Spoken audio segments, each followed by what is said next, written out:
Vascular Sono is a brightly echogenic vascular puncture cannula that maximizes the advantages of ultrasound guidance, and hence it will reduce complications.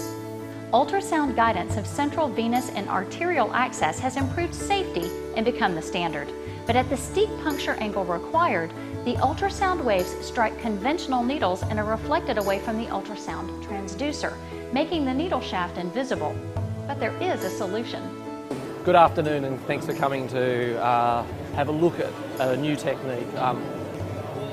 Central venous line access has traditionally been done blind, and it was done by either internal jugular vein or subclavian vein. Everyone likes the subclavian vein. It's comfortable.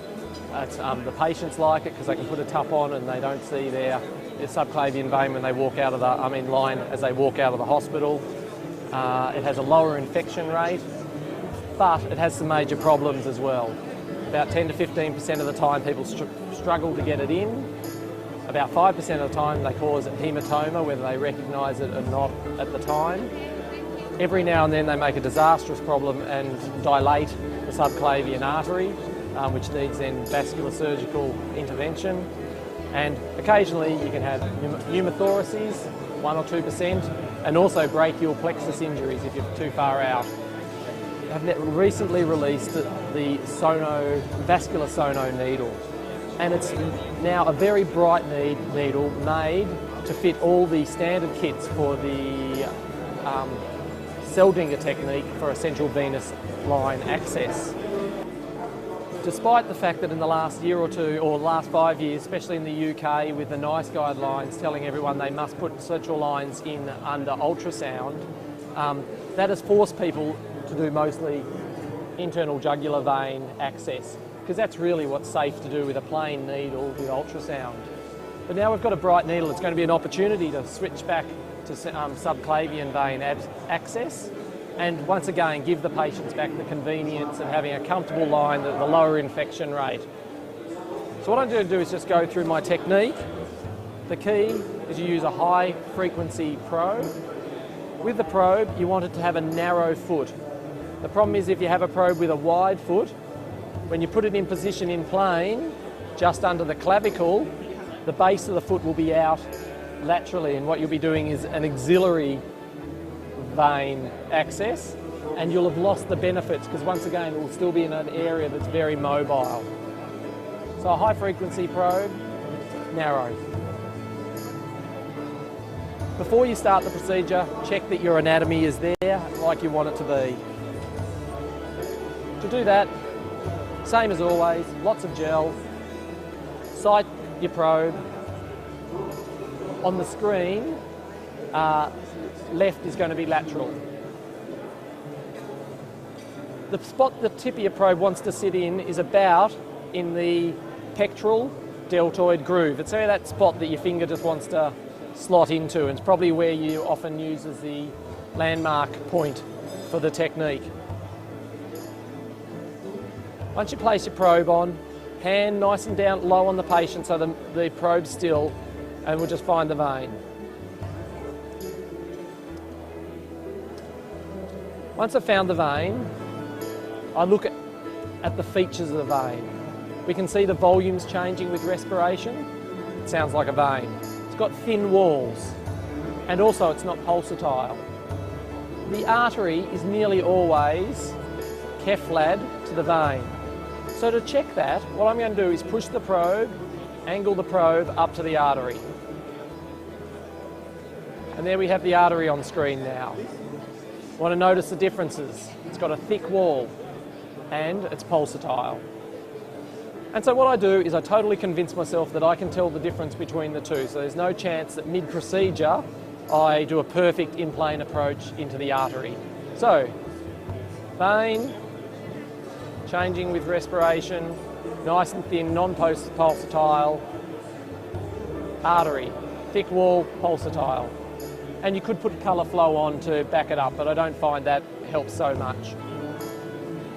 I found my vein, take the probe off, scrub up, becomes sterile sheet for the procedure. Come back, put the probe on again, subclavicular, optimise my view, reconvince myself I know that the difference between a look of an artery and a vein.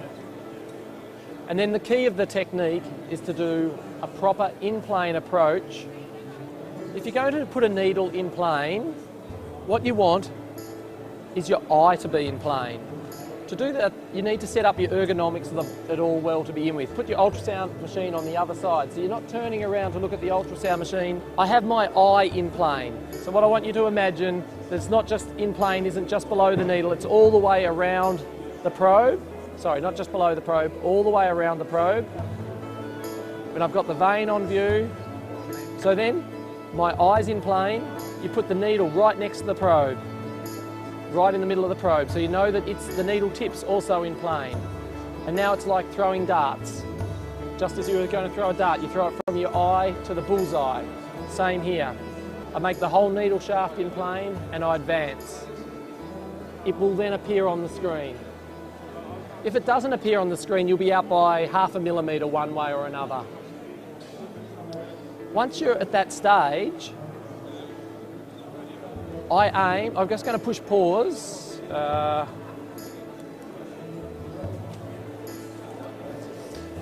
aim steep initially, down here. And then as I get close to the vein, I become more and more superficial. What I want to do is hit the vein at a narrow angle, just like if you want to go into your vein in your arm. You don't go in steep, you go in superficially.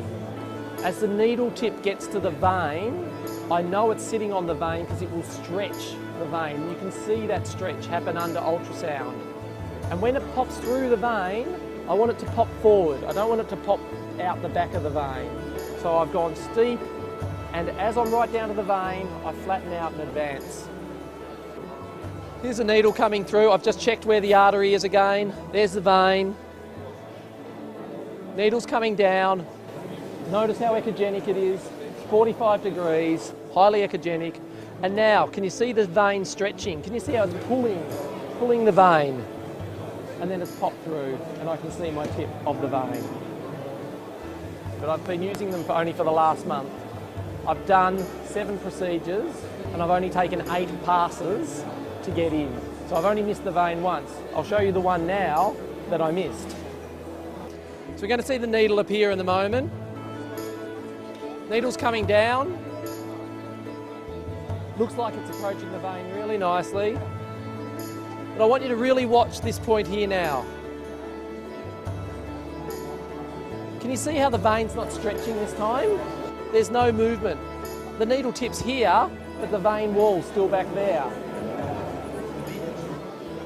What has happened here? Oh, I'll show you. Still hasn't gone through. I'm now going to pull back, reline up my needle, and now can you see the vein stretching as I'm passing it? See that stretch? That stretch is the key bit to know that your needle's in plane. And what's happening is underneath the probe, there's a beam of width. It's not the probe is not just looking at it's not just looking at a piece of paper it's looking at a volume. And if your vein's sitting there and your needle sitting next to it, on the screen it's compressed together. So the first time that needle passed, you could see the tip was going as deep as the middle of the vein, but it never stretched the vein and it wasn't in the vein. I pulled back, relined it and entered. You could see the vein stretch and then you know your needle's going to enter. So you don't need to leave your in-plane technique to be sure of that.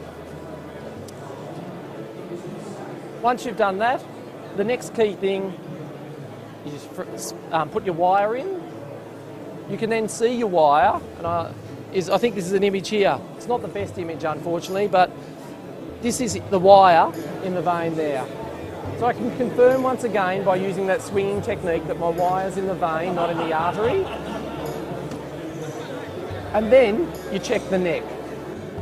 If you put subclavians in, about 10% of the time, the wire will go up the neck. But you've got the probe in your hand, it's just a case of putting it on the neck, and it's very obvious if you've got the shiny wire in the vein. If it is, it's easy at that time, pull it back and re-advance. Finally, the technique is when you dress it, make sure that you Do a tight little turn and take the central venous line back into the middle of the chest. Because the whole thing you're wanting to do is avoid it, tying it out here, where every time they move their shoulder, it'll be moving. To finish with, after you put the dressing on, get the x-ray as usual. It's a simple procedure, it'll take 10 to 15 minutes. Use the right probe and the right needle, the vascular sono needle. Vascular Sono incorporates cornerstone reflectors, which are on the distal 2 centimeters of the cannula. This technology, developed by Pajunk, is already being used successfully in Pajunk regional anesthesia needles. The cornerstone reflectors guarantee the visibility of the cannula shaft independent of the puncture angle. Ask for your free sample today.